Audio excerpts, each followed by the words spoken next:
दोस्तों, पाकिस्तान के प्रधानमंत्री शहबाज शरीफ इन दिनों तुर्की, अजरबैजान और तजिकिस्तान के दौरे पर हैं। इस बीच अजरबैजान के लैचिन शहर में हुए एक कार्यक्रम में उन्होंने एक ऐसा बयान दिया जिसने पूरी दुनिया का ध्यान खींच लिया। शहबाज ने पहली बार पब्लिकली ये एक्सेप्ट किया है कि भारत के सुपरसोनिक ब्रह्मोस मिसाइल अटैक ने पाकिस्तान के जवाबी हमले को होने से पहले ही नाकाम कर दिया था। शहबाज शरीफ ने बताया कि 9 और 10 मई 2025 की रात पाकिस्तान ने फैसला किया था कि वो भारत के खिलाफ जवाबी हमला करेगा। उनका कहना था कि फजर की नमाज यानी कि सुबह की पहले नमाज के बाद यानी सुबह 4:30 बजे के लगभग पाकिस्तान की सेना हमला शुरू करने वाली थी। इस ऑपरेशन की कमान फील्ड मार्शल सैयद असीम मुनीर संभाल रहे थे, लेकिन इससे पहले कि पाकिस्तान कुछ करता, भारत ने एक प्रीएम्प्टिव स्ट्राइक कर दिया।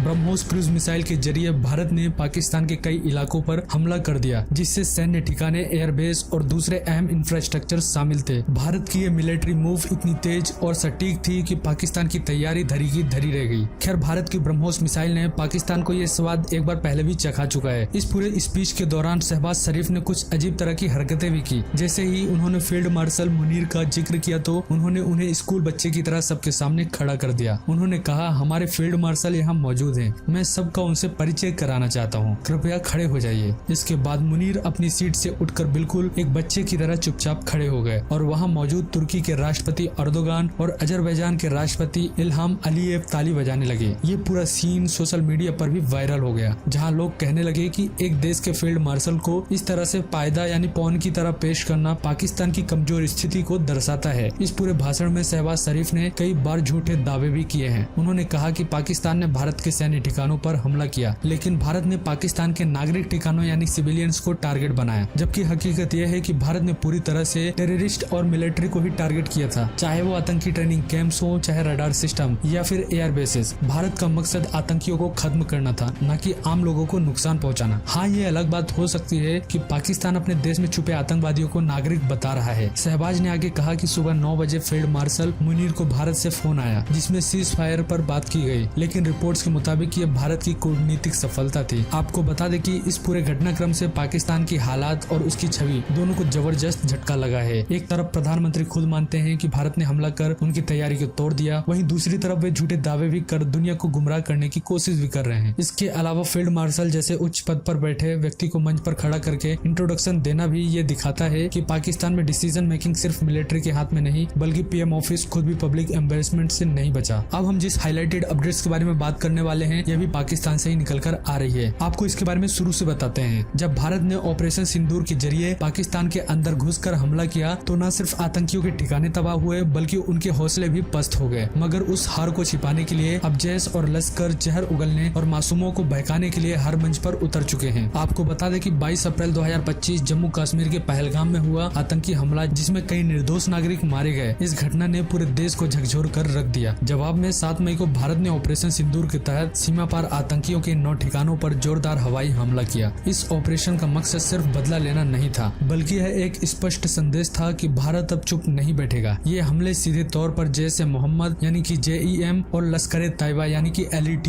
के मुख्यालयों को निशाना बनाकर किए गए थे, जिससे इन संगठनों को बड़ा झटका लगा है। मगर इस झटके के बाद अब ये आतंकी संगठन अपने जख्मों को छुपाने और नए चेहरों को अपनी लड़ाई में झोंकने के लिए एक बार फिर मैदान में उतर आए हैं। इस बार सोशल मीडिया और प्रोपेगेंडा की ताकत के साथ आए हैं। आपको बता दें कि जैश-ए-मोहम्मद अब सीधे Facebook, Instagram, Twitter, blog spot, Telegram और व्हाट्सएप जैसे प्लेटफॉर्म पर अपने कट्टरपंथी विचार फैला रहा है। कायदे से इन्होंने पाकिस्तान में आतंकियों की हायरिंग शुरू कर दी है। इंडिया टुडे की ओसिंट रिपोर्ट के मुताबिक जैश के 30 से ज्यादा पेज, ग्रुप्स और चैनल सक्रिय हैं, जो गजवाए हिंद का सपना बेचकर युवाओं को जिहाद के लिए उकसा रहे हैं। इन सोशल मीडिया के पेजों पर मौलाना मसूद अजहर के भड़काऊ भाषण, भारत के खिलाफ नफरत भरे वीडियो और शहीदों की तस्वीरें साझा की जा रही है। यह डिजिटल आर्मी कमेंट्स के जरिए व्हाट्सएप ग्रुप लिंक और टेलीग्राम इनवाइट्स फैला रही है, ताकि सीधे लोगों को इंडोक्ट्रिनेट किया जा सके। मरकज साइदना तामीमदारी जैसे फेसबुक पेज इस डिजिटल जिहाद के सबसे बड़े उदाहरण हैं, जो भारत विरोधी कंटेंट से भरे पड़े हैं। एक शॉकिंग डेवलपमेंट में बहावलपुर जैसे शहरों में जैश ने होर्डिंग लगाए हुए हैं, जिनमें लोगों से मस्जिद निर्माण और जिहाद के लिए डोनेशन मांगे जा रहे हैं। इन पोस्टर्स में बताया गया है कि 25 अगस्त 2025 को एक बड़ा कार्यक्रम होगा, जिसमें जिहादी कविताएं और मसूद अजहर की शिक्षाएं सुनाई बनाई जाएंगी। फेसबुक पर प्रमोट किए जा रहे व्हाट्सएप चैनल्स में भर्ती के दिशा निर्देश, समर्थन संदेश भेजने के फॉर्मेट और टेलीग्राम लिंक दिए जा रहे हैं, जहां रिक्वायरमेंट ऑफ ऑफलाइन कैंपस से निकलकर QR कोड और एनक्रिप्टेड चैट एप्स तक पहुंच चुका है। आपको बता दें कि जैसे मोहम्मद सोशल मीडिया पर जहर फैला रहा है, तो लश्कर तैयबा ने अपनी नफरत को राजनीतिक मंच पर लपेट लिया है। लश्कर की राजनीतिक पार्टी पाकिस्तान मरकजी मुस्लिम लीग यानी कि PMML के जरिए अब ये संगठन रैलियों के जरिए अपने एजेंडे को आगे बढ़ा रहा है। 28 मई 2025 यौम ए तकबीर के मौके पर PMML ने पाकिस्तान के 24 से ज्यादा शहरों में रैलियां की हैं।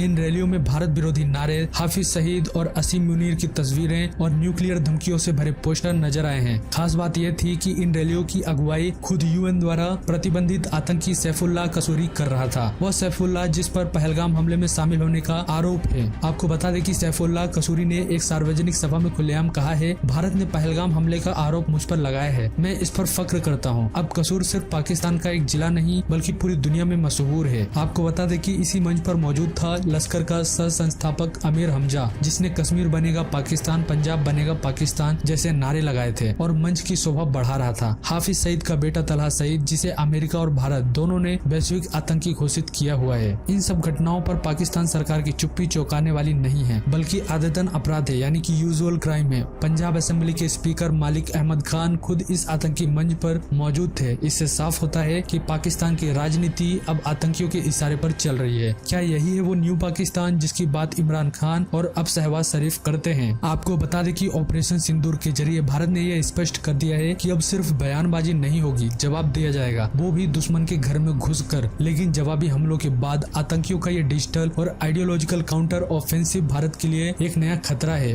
भारत को अब सिर्फ सरहद पर नहीं बल्कि क्लाउड, सोशल मीडिया और डिजिटल स्पेस पर भी जंग लड़नी होगी। जैसे मोहम्मद और लश्कर तैयबा जैसे आतंकी संगठन अब रिक्वायरमेंट, प्रोपेगेंडा और पॉलिटिकल प्लेटफॉर्म के जरिए एक नई हाइब्रिड वॉर छेड़ चुके हैं। पाकिस्तान की जमीन पर UN और अमेरिका की आंखों के सामने खुलेआम यह जहर फैलाया जा रहा है। अब वक्त आ गया है कि वैश्विक मंचों पर पाकिस्तान को बेनकाब किया जाए, उसके नॉन स्टेट एक्टर्स की हकीकत दिखाई जाए और भारत अपनी रणनीति को सिर्फ रक्षा नहीं बल्कि प्रतिक्रमण यानी कि प्रीएम्प्टिव की दिशा में ले जाए। हालांकि पाकिस्तान और उसके आतंकियों का सपना सपना ही रह जाएगा जब तक भारत में प्रधानमंत्री मोदी, अमित शाह, डॉक्टर जयशंकर और NSA अजीत डोभाल जैसे लोग हैं। तो दोस्तों, इस पर आप सभी की क्या राय है? आप अपनी राय हमें नीचे कमेंट बॉक्स में पिन करके जरूर बताना और वीडियो अच्छी लगी हो तो वीडियो को लाइक और शेयर करना, चैनल को सब्सक्राइब करना मत भूलना। Thanks for watching. जय हिंद।